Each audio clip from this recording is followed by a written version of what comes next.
Olá, seja muito bem-vindo a mais nova série deste canal, onde eu vou te ensinar a criar diversos tipos de gráficos no Python utilizando a biblioteca Plotly. Como você pode ver no meu notebook, eu já importei o Plotly Express como PX. Essa é a biblioteca que nós iremos utilizar. Eu também já inseri 3 dados de entrada. O primeiro dado é uma lista com o faturamento de uma empresa fictícia que faz e-commerce. O segundo dado é a lista com o número de produtos vendidos e o terceiro dado é o nível de satisfação dos clientes.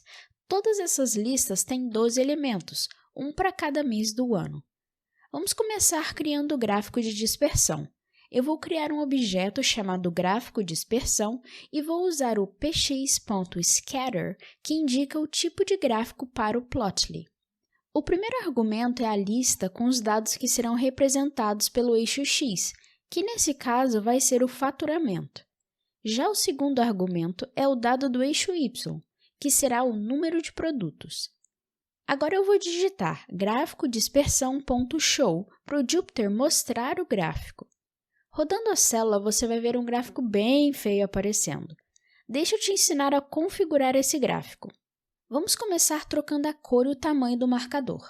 Eu vou digitar gráfico dispersão.updateTraces e o primeiro argumento será o marker color, que indica a cor do marcador.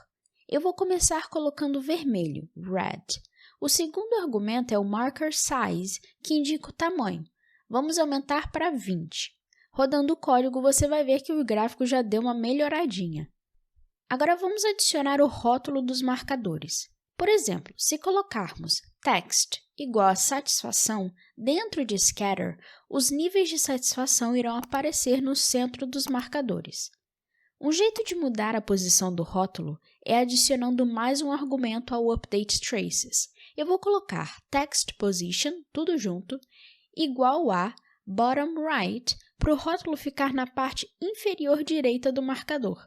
Mas você pode escolher o que se encaixa melhor nos seus dados, o bottom left, o top right ou o top left. Agora eu vou te ensinar um outro jeito de lidar com as cores. Dentro do scatter, eu vou colocar color igual a satisfação, para que o marcador seja colorido de acordo com o nível de satisfação. Não posso esquecer de deletar o marker color, senão os marcadores continuarão vermelhos. Rodando o código, você vai ver que os marcadores agora estão de acordo com o nível de satisfação. Você pode alterar a paleta de cores usando o argumento Color Continuous Scale. O Plotly disponibiliza diversas escalas de cores. Eu vou deixar o link na descrição, mas vamos supor que eu quero a escala AGGRNYL. Se você quiser inverter a ordem da escala, é só colocar um underline R no final do nome dessa escala. Uma outra coisa que você pode fazer é personalizar e criar a sua própria escala. Por exemplo, se você criar uma lista com as cores red, yellow e green, a sua escala vai começar no vermelho, passar pelo amarelo e terminar no verde. Se você quiser alterar o intervalo da escala, é só colocar range color e o intervalo desejado, por exemplo, entre 50 e 100. Assim, os marcadores com nível de satisfação perto de 50% terão a cor vermelha e os marcadores perto de 100% terão a cor verde. Um outro jeito de deixar o gráfico mais profissional é alterando a transparência dos marcadores. Para isso, basta colocar o argumento opacity e o nível desejado de transparência, tipo 50%. Para adicionar uma linha de tendência, é só colocar trendline igual a OLS. Caso você não saiba, OLS refere-se ao método dos mínimos quadrados, que em inglês é o Ordinary Least Square. Como você pode ver, uma linha vermelha apareceu no nosso gráfico, mas suponha que você quer que essa linha seja preta. Para isso, você vai precisar usar o argumento Trendline Color Override e escolher a cor, no caso Black. Agora, imagine que você possui alguns outliers e por isso você precisa alterar os dados do eixo X para a escala logarítmica. É só digitar log x igual a true e o Plotly já converte todos os dados no eixo X para você. Vamos para a parte exterior do gráfico agora. Para configurar o título, nós vamos precisar adicionar o Update Layout. O primeiro argumento será o título. Eu vou chamar de correlação faturamento versus o número de produtos vendidos.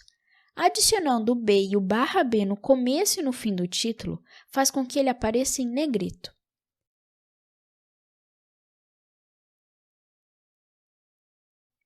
Para colocar o nome dos eixos, será preciso criar um dicionário. Deixa eu te mostrar. É só colocar o argumento y-axis e daí dentro do dicionário a gente coloca o nome do eixo y, que nesse caso será produtos vendidos. Vou fazer a mesma coisa para o eixo x, ou seja, x-axis, e o título será faturamento.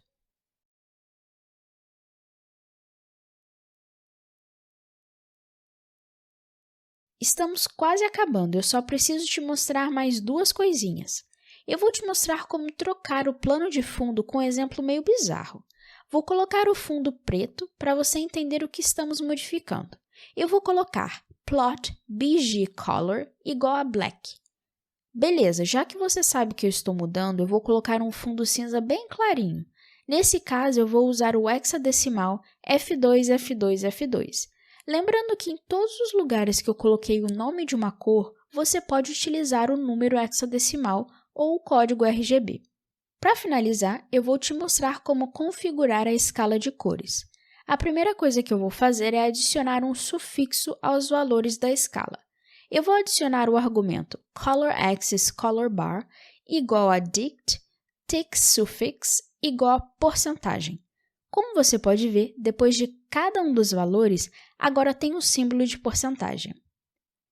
E agora vamos trocar o título da escala para satisfação, já que ela indica o nível de satisfação dos clientes. Voilá! O nosso primeiro gráfico de dispersão está pronto. Mas espera aí, antes de você ir embora, que tal dar uma conferida nessas outras sugestões de tutoriais? Eu vou ficar te esperando lá, no próximo vídeo.